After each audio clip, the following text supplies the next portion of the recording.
Então, esse é o Espírito que está aqui. Jesus, sendo ouvido por todos os publicanos e pecadores da Galileia, e disseram, vamos lá, gente, ele não faz acepção de pessoas, ele é diferente. Ele acolhe todo mundo.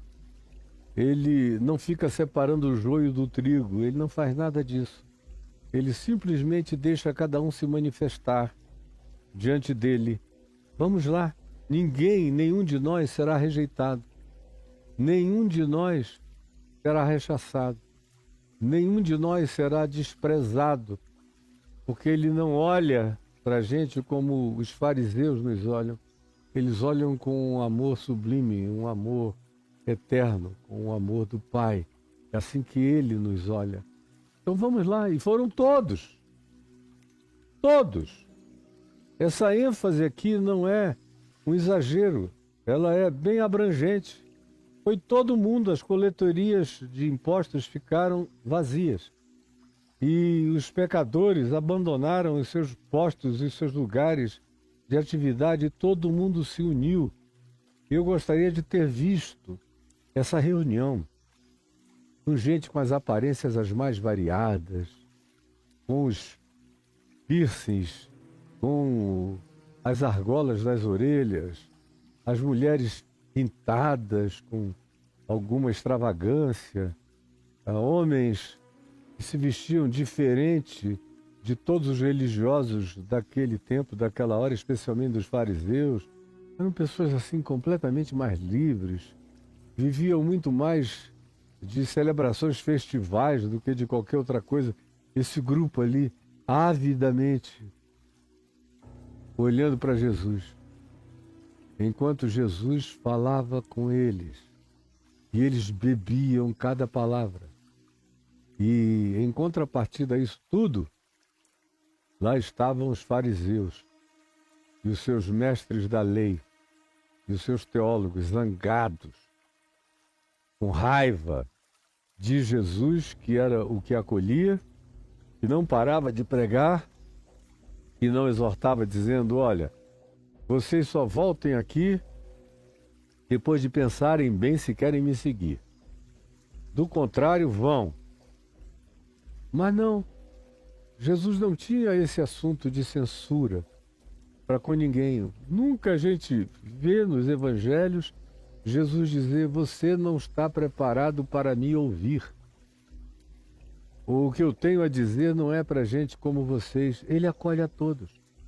Aos amigos, aos curiosos, aos antagonistas e até aos perversos. E também aos dissimulados, cujo coração ele conhecia muito bem. Mas ele acolhe a todos, ele deixa que cada um manifeste o fruto que carrega e que traz no coração. Diferentemente da religião que quer arrancar com fórceps, confissões, adesões, entregas, finalizações, obediências pré-definidas pelo medo, pelo pânico ou pela ameaça de não entrarem no reino de Deus ou em qualquer outra coisa, e eles usem como objeto de barganha. Diferentemente da religião, Jesus acolhe. Acolheu, acolhe e acolherá sempre. E é isso que você tem que guardar no coração. Pois bem, nós estamos diante de um espírito de ciúme, de comparação, de raiva. E uma raiva também muito grande de Jesus, porque diz, este recebe pecadores e come com eles, tem comunhão com eles, parte o pão com eles, bebe o vinho com eles, se alimenta, come carne de cordeiro com eles e se refastela em alegria. Olha lá como ele está à vontade, no meio desse monte de pecador safado, cretino, que nunca se converteu, que nem circuncidados muitos deles são, e que vivem uma vida que parece até que esse Jesus não tem discernimento para saber quem são esses caras que estão aí, porque senão, se ele fosse de Deus mesmo, esse Jesus, ele teria que fechar a porta e dizer, vocês aqui não. E a atenção que ele dá a esses pecadores do mundo e da vida, a esses desigrejados, a esses dessinagogizados, a esses seres não congregados, ele acolhe e congrega e abraça. Se de fato ele fosse alguém interessado no Deus de Israel, ele não faria isso. Ele convidaria nós, ele aplaudiria nós, ele dizia: muito bem, vocês é que são os caras, vocês que são esses santarados que não deixam passar uma vírgula, que botam todo mundo no inferno. Aleluia, é de gente como vocês que eu estou precisando. Mas não, como Jesus não queria nada com eles, a menos que eles em vindo, e Jesus deixava que eles viessem, até permitia que eles perturbassem, a menos que eles se convertessem, então eles se tornariam exatamente como Jesus tratava todo mundo que chegava com o coração aberto. Mas não era o caso, nunca foi. E jamais veio a ser, e nem hoje é o caso. Eles continuam iguaizinhos a como eram há 2000 anos atrás. Zangados com Jesus, eles não dizem que estão, mas eles odeiam todo mundo que parece com Jesus, que carrega as marcas de Jesus, os traços de Jesus, os modos de Jesus, os gestos, os acolhimentos, o carinho, a bondade, a elegância divina de Jesus. Aquele poder de olhar o coração e não se importar com as aparências, de ver quais são as palpitações mais sinceras do interior e acolher a essas palpitações, a esses desejos íntimos, ao invés de estereótipos e de exterioridades. E isso, esses religiosos não podiam aceitar jamais, porque eles vivem só da cara para fora. Eles não têm vida interior. Jesus disse que no interior deles tudo era rapina, eram corpos em putrefação, eles eram como sepulcros pintados de branco, caiados de branco por fora, mas dentro estavam cheios de putrefação, de carne apodrecida. Assim, Jesus descreve o interior dessas pessoas aqui. Essa é a introdução para você compreender o que se vai dizer daqui para frente nessas parábolas que nós vamos observar. A saber, a parábola da ovelha perdida, da dracma perdida, do filho pródigo, do administrador infiel e do rico e do Lázaro. Tem tudo a ver com esse introito. E o público ao qual Jesus se dirige, isso vai ficar bem explícito um pouco mais à frente, depois da parábola do administrador infiel, se vai dizer com clareza: os fariseus, que eram avarentos, ouviam tudo isto e o ridicularizavam. Eles começaram a murmurar aqui no início, no final eles já tinham perdido a linha. Eles estavam ridicularizando, botando a mão na barriga e fingindo gargalhadas mentirosas contra Jesus, por causa de cada coisa que Jesus dizia, que era totalmente diferente de tudo que eles eram e ensinavam. Dito isto, portanto, começa aqui a primeira parábola, que é resposta aos fariseus e aos escribas, que diziam: este recebe pecadores e come com eles. Aí Jesus, da presença desses religiosos, cheios de apartheid maligno no coração, e na presença dos pecadores, ofendidos e chocados, e dizendo: meu Deus, estava tão bom, aí esses caras chegam para estragarem a festa de Jesus com a gente, da gente com Jesus. E Jesus toma a palavra e não diz nada que seja direto para aqueles religiosos murmuradores. Antes disso, então, e esse então é conectivo, diz: por causa, de um lado, da alegria dos pecadores, que não podia cessar, não deveria cessar por causa da religião e dos religiosos, E de outro lado, respondendo à religião e aos religiosos, enciumados, zangados, amaldiçoantes, então, por causa disso, lhes propôs Jesus esta parábola. Esta parábola é para esse contexto. Preste atenção, porque o contexto é entre os pecadores do mundo e os religiosos da igreja, da sinagoga, ou do apartheid, ou do separatismo, conforme a gente vê até o dia de hoje. Quem é da sinagoga, quem é da igreja, quem é da congregação, tem esse supremacismo ariano espiritual, julgando todo mundo que não é como eles, não frequenta o lugar deles, não dá dinheiro onde eles botam, no mesmo gasofilácio, não se veste como eles, não tem a aparência deles, não segue os trejeitos e os cacuetes deles e tudo mais, as exterioridades deles, daquele gueto no qual eles vivem e ao qual representam. Os pecadores, que são apenas gente normal do mundo, andando para lá e para cá, são vistos e odiados, porque os religiosos querem transformar e só acreditam que houve alguma mudança numa sociedade quando todo mundo fica com a mesma cara pálida deles e todo mundo vive a teatralidade que eles manifestam. Eles querem teatralizar o mundo e a sociedade, para que todos se tornem tão falsos e teatrais e exteriorizados e performáticos como eles o são. Não interessa o coração.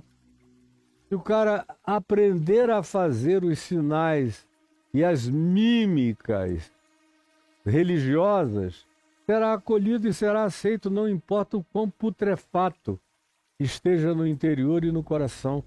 O que Jesus trata de maneira totalmente diferente.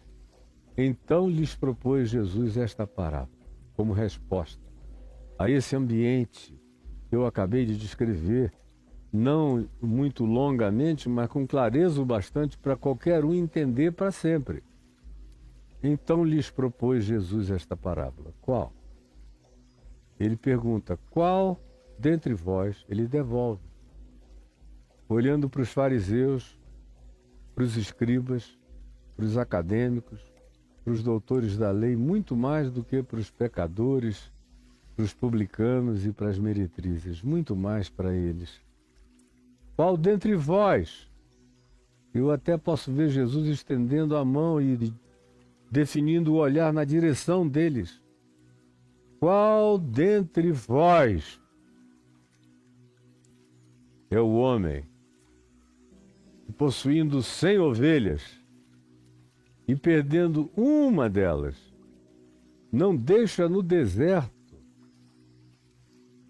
as 99 que não se perderam e vai em busca da que se perdeu até encontrá-la? Qual de vós? Por que Jesus fez essa pergunta?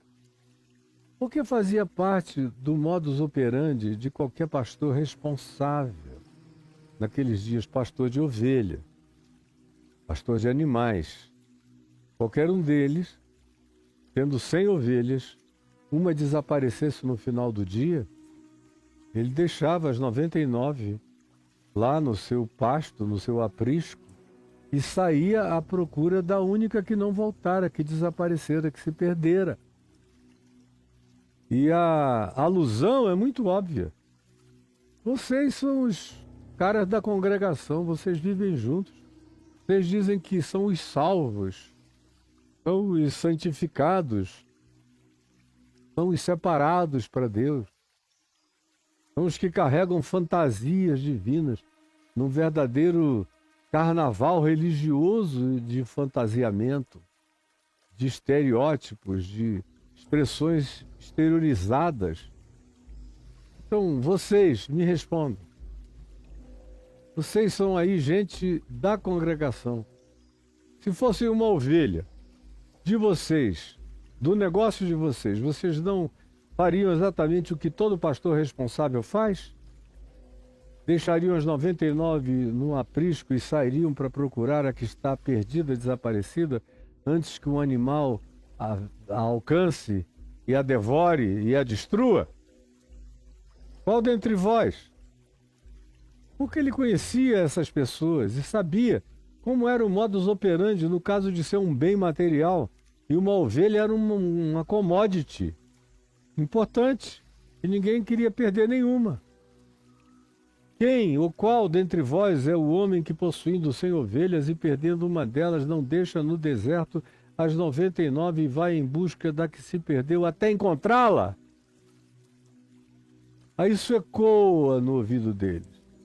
Mas eles não iriam querer entender. Entender eles entenderiam, porque nenhum deles aqui é burro. Eles só são duros de coração. Eles só são crentes do dogma. Eles só são mais crentes em religião do que em Deus.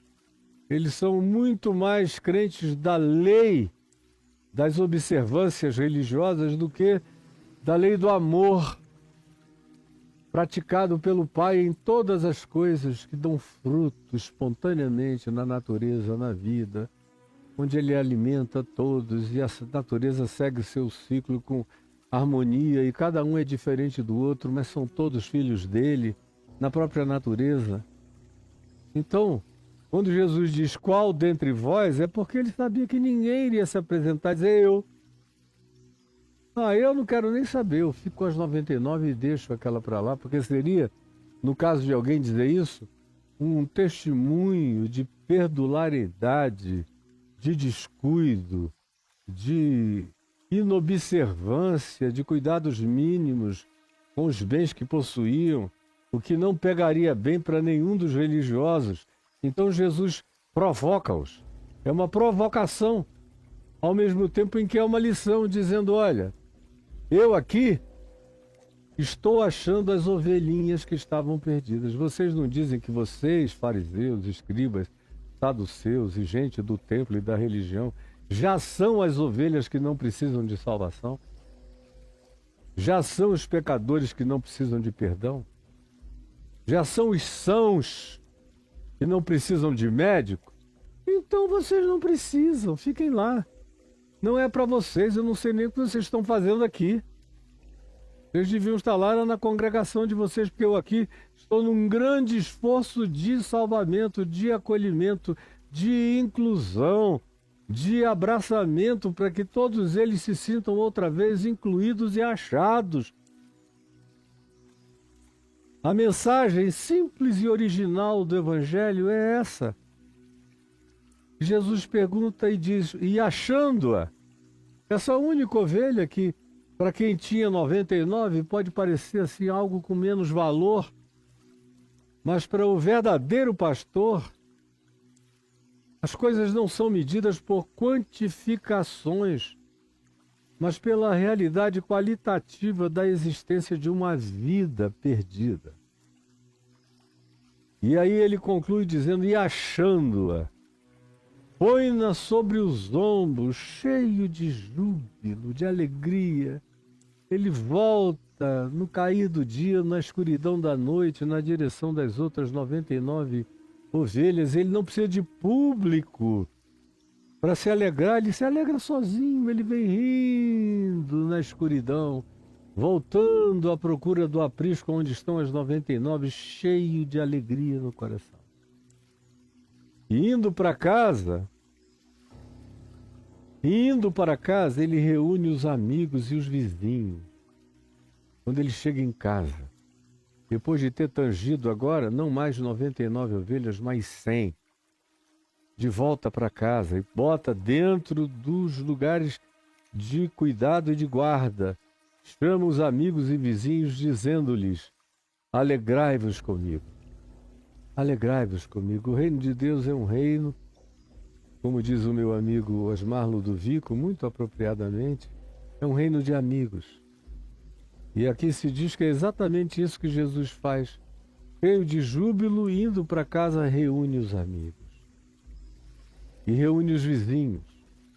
Reúne o próximo. Reúne todos aqueles que podem ser solidários com a alegria dele. Todos aqueles que choram com os que choram e alegram-se com os que se alegram são os amigos de Jesus. Indo para casa, reúne os amigos e vizinhos, dizendo-lhes, alegrai-vos comigo. Quem tiver coração para a redenção, para a salvação, para o perdão, para o encontro do perdido, quem tiver bom espírito para celebrar o acolhimento do que tinha perdido o rumo na vida, quem tem essa boa alma, quem é gente de boa vontade o suficiente, venham e participem da alegria de Deus. Da alegria de Deus.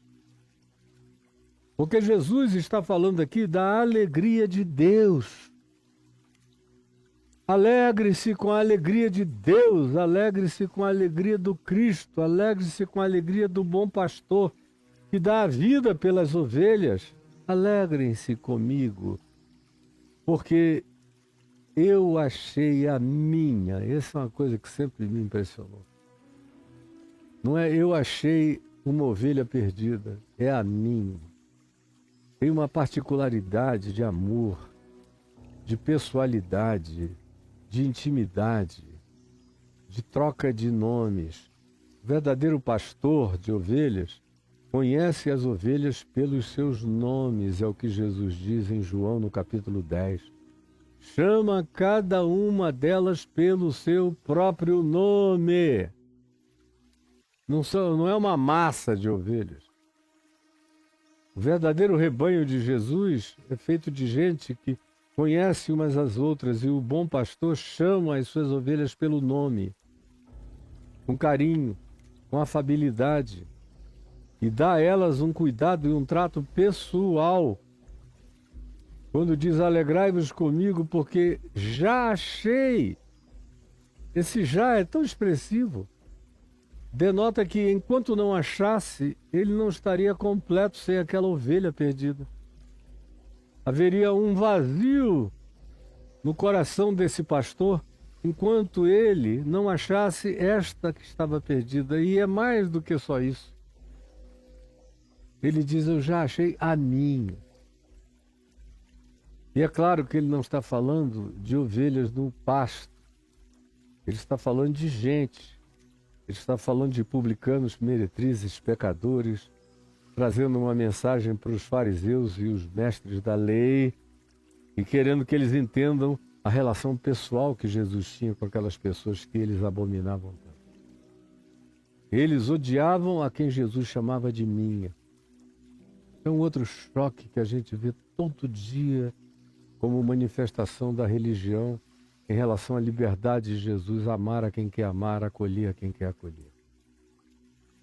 Eu, no passado, fiz muito esforço para ver se as sinagogas e as igrejas e os ajuntamentos e as congregações cristãs conseguiam ter alegria pelas ovelhas desprezadas por todos, mas não para Jesus, que continuava amando-as do mesmo modo e largando tudo para ir atrás delas, porque elas são prioridade dele. Porque o ser humano perdido é opção preferencial de Deus em Cristo Jesus, é o perdido, pois o Filho do Homem veio buscar e salvar o que estava perdido. Aquele que diz que está achado, que sabe das coisas, que não precisa de nada, que já se resolveu no ambiente da religião, que já se garantiu. Jesus diz, então fiquem aí. Eu não vim para vocês. Vocês se dizem sãos. Eu sou médico, vocês não precisam de médico, eu não tenho tempo a perder com gente que diz que não precisa de Deus e não precisa de graça e não precisa de perdão e não precisa de amor e não precisa de acolhimento e não precisa de nada. Então, fiquem aí. Eu vim para quem precisa e para quem me encontrando se alegra. E ele chama esses que são os que ele define como já achei. A razão da minha alegria é porque já achei a minha ovelha perdida. E ele trata essa única ovelha como se ela fosse a única existente. No mundo inteiro é a minha. E tem uma lição tão linda, tão singela, um ensino tão bonito de Jesus aqui. Para você que queira. Nem todo mundo quer. A gente está vivendo num tempo do mundo muito estranho, Se fosse há 50 e tantos anos atrás, quando eu comecei a pregar, era gente chorando para todo lado, porque as pessoas estavam infinitamente mais sensíveis e não tinham ficado ainda cínicas, como boa parte da nossa geração se tornou cínica. Elas estariam chorando quando ouvissem essa pessoalidade de Jesus dizendo: alegrem-se comigo, porque a razão da alegria é que eu já achei a minha ovelha perdida, a minha, é dele. Não é da sinagoga, não é da igreja, não é da religião, não tem dono nenhum humano, é dele, é a minha ovelha. Só eu posso encontrá-las. Só eu posso acolhê-las. Só eu posso curá-las. Elas são minhas. Eles podem desprezar o quanto queiram desprezar, achando que cuidar de um não tem o mesmo valor que cuidar de 99. Mas a lógica da graça de Deus, a lógica do Evangelho de Cristo é oposta à lógica eclesiástica, à lógica da mega igreja, à lógica das matemáticas religiosas, que não querem saber quem não apareceu, porque também não dava dinheiro mesmo, não ajudava muito aqui. Isso é a lógica que a gente vê em operação. Você note que nessas grandes igrejas, nessas churches e todo tipo de igreja, todo tipo, o pastor sabe especialmente o nome de quem dá grana, e quanto maior for a grana dele, mais se saberá o nome, o sobrenome, o endereço, o que ele faz, e quando ele faz aniversário, se ele está doente ou não está doente.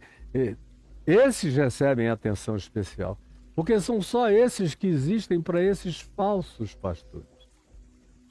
Mas para o pastor, para o bom pastor do Evangelho, 99 não são uma conta que o comove. Ele sai à procura de quem se perdeu. Não de quem diz: eu estou resolvido na vida, mas é do que se perdeu. E ele vai procurando algo que é dele, não é de ninguém mais. O valor daquele ser é para ele, é pertinente a ele.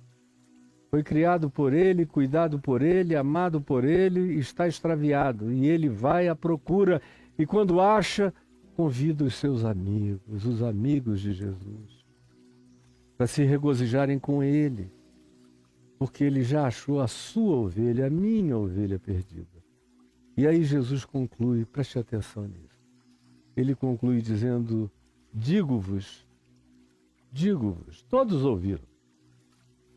Mas de uma maneira muito especial, eu sei que ele estava olhando de modo intenso para os fariseus, os escribas, os religiosos e os seres do apartheid que ali estavam.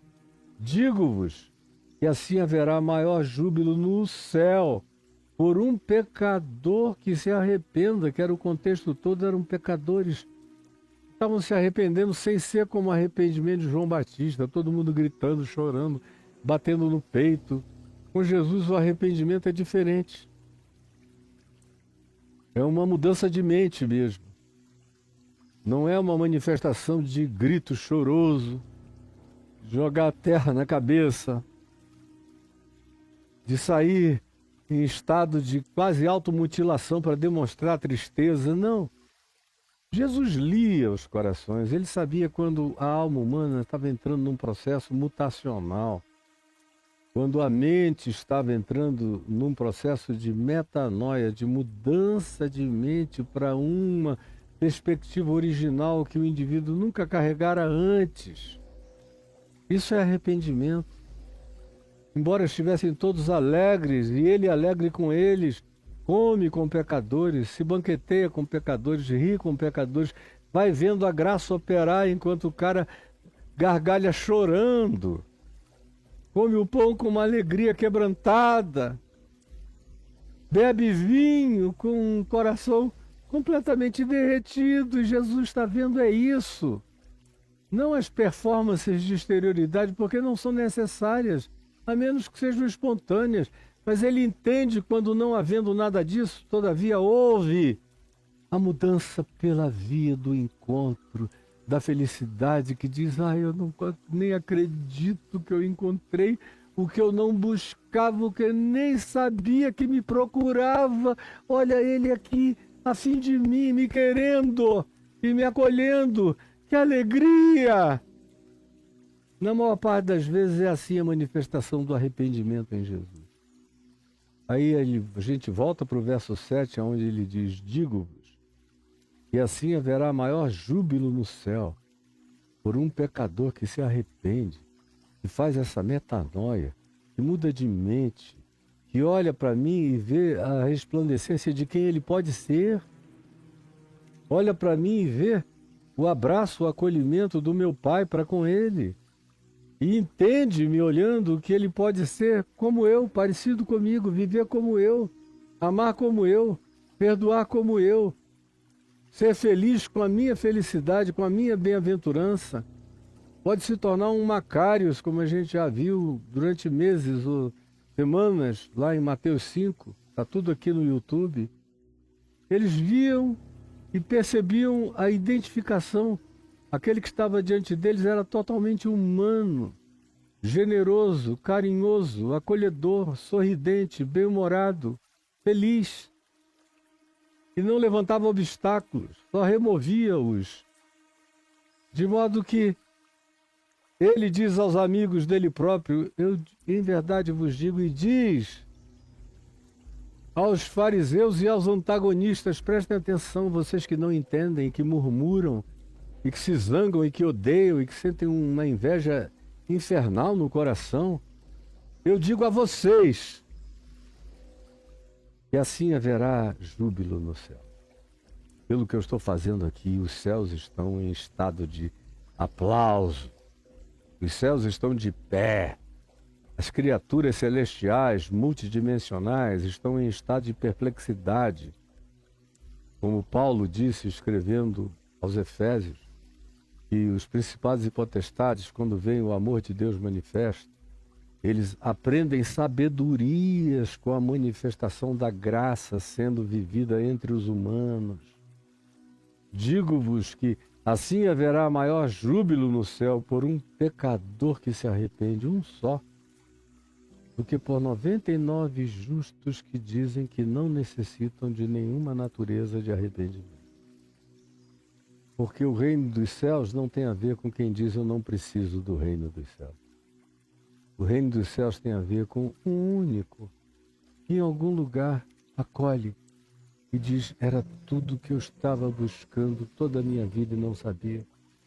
Errei, pisei em mim mesmo, fiquei todo ferido, os espinhos me atravessaram, rolei pelos abismos, me feri em todos os modos possíveis, perdi o alento, perdi a esperança, achei que não havia mais solução nenhuma para mim, mas eis que no meio da noite tu me chamaste, eu ouvi a tua voz, e tu me chamaste pelo nome, e eu fui na tua direção e recebi o teu abraço.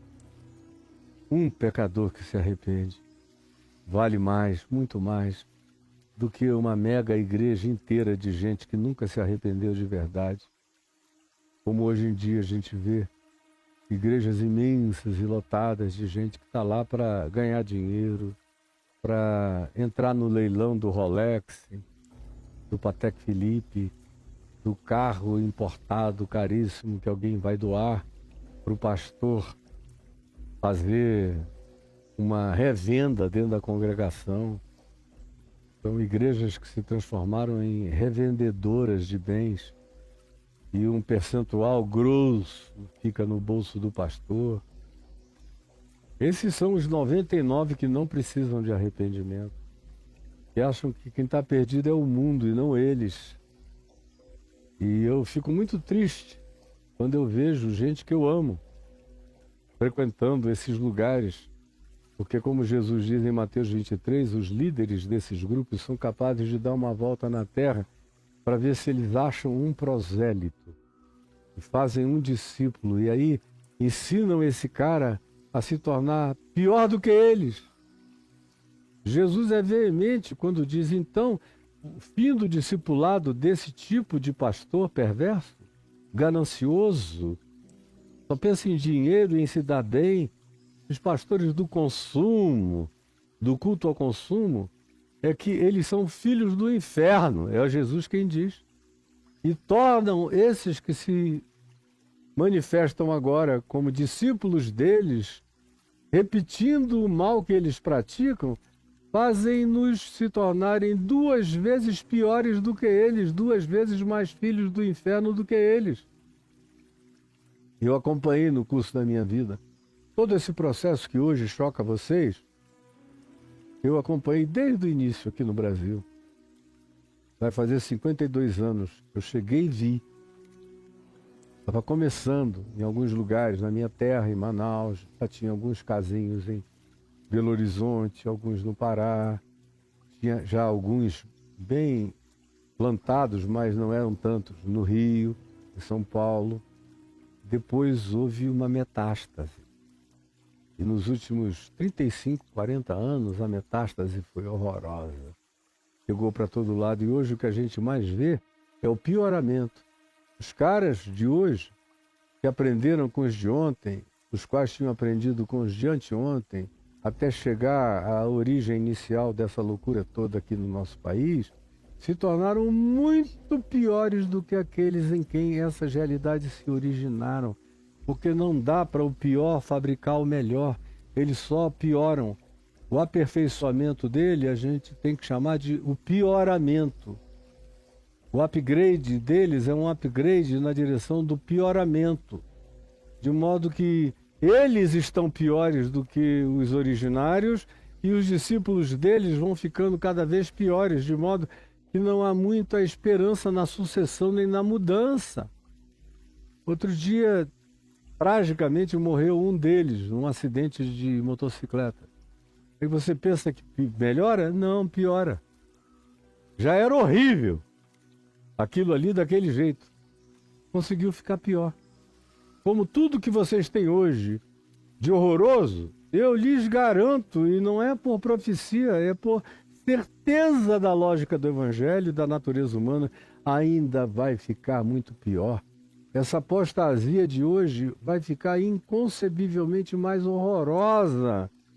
Quem quiser, anote o que eu estou dizendo e cheque e cobre de mim se não ficar. Ano após ano pior. Não vai melhorar. Digo-vos que assim haverá júbilo no céu por um único pecador quebrantado, arrependido. Houve um tempo na minha vida em que eu pregava para milhares e milhares. Eram estádios de futebol com 30, 40, 50, 100 mil pessoas. Eu já tive públicos no Brasil e fora do Brasil, de milhares de pessoas, como uma vez em Dresden, na Alemanha Oriental, um público de 100 e tantos mil indivíduos foi me ouvir num estádio, uma noite gloriosa, 2 noites lindas, extraordinárias. E aquilo me dava uma impressão que o reino de Deus estava crescendo, porque muita gente tinha vindo. Mas depois você vai aprendendo que, de fato, o que importa é um. É você abraçar um e ser abraçado por um e ver que houve uma transformação genuína e não apenas uma multidão curiosa. Eu já preguei para multidão de mais de 500 mil de pessoas, em alguns lugares para quase 1 milhão de pessoas. E eu voltava para casa achando que eu tinha cumprido a minha parte. E nesse período, justamente, eu tinha cada vez menos tempo para uma ovelha. Até que, de repente, a minha ficha caiu de novo. Como era no princípio, eu voltei a ser. Voltei ao primeiro amor e agora eu sou convidado para ir para lugares que qualquer um quereria aceitar, porque tem muita gente, mas eu olho e digo, o que eu vou fazer lá? Eu só vou ser um peru de festa. Eu só serei um novilho cevado. Eu só vou criar uma impressão de corroboração e de validação em relação a algo que eu abomino e não concordo com nada. E aí eu prefiro ir para um hospital, eu prefiro atender uma pessoa, eu prefiro ir orar por alguém desesperado, eu prefiro acolher um por um os aflitos, porque a lógica divina é totalmente invertida e diferente da lógica dos publicanos, dos escribas, dos teólogos, dos especialistas em crescimento de igreja, dos que querem multidões e multidões, do pessoal da teologia do domínio, que quer tomar inclusive o governo nacional, fazendo teocracias em nome de Jesus. Esse pessoal está perdido, totalmente perdido, como Jesus disse, são filhos do inferno, infelizmente, e produzem outros filhos do inferno, infelizmente. E a tendência é que, onde quer que eles toquem, tudo apodreça. Parece aquela feiticeira do Nárnia, do C.S. Lewis, do Leão, a Feiticeira e o Guarda-Roupa. Onde ela tocava, tudo virava pedra. É o que acontece com esses indivíduos. Eles tocam e o coração do ser humano fica empedrado. E antes de dizer o que você está vendo, eu quero pedir que Jesus te ajude a ver. Senhor, por favor, tira o véu dos nossos olhos, para que vejamos, para que não continuemos enganados e enganando, como Paulo, teu servo, Jesus disse, enganando e sendo enganados, porque todo aquele que engana é enganado. Por favor, que corações se abram e mentes se dilatem e a palavra caia num bom terreno no coração, onde haja fertilidade, umidade, bom humor, humildade e acolhimento para que a tua palavra cresça, nos ensinando a realidade do teu amor em nosso favor, porque nós somos teus. Tu nos chamas de meus e nós somos teus, ovelhas do teu pasto.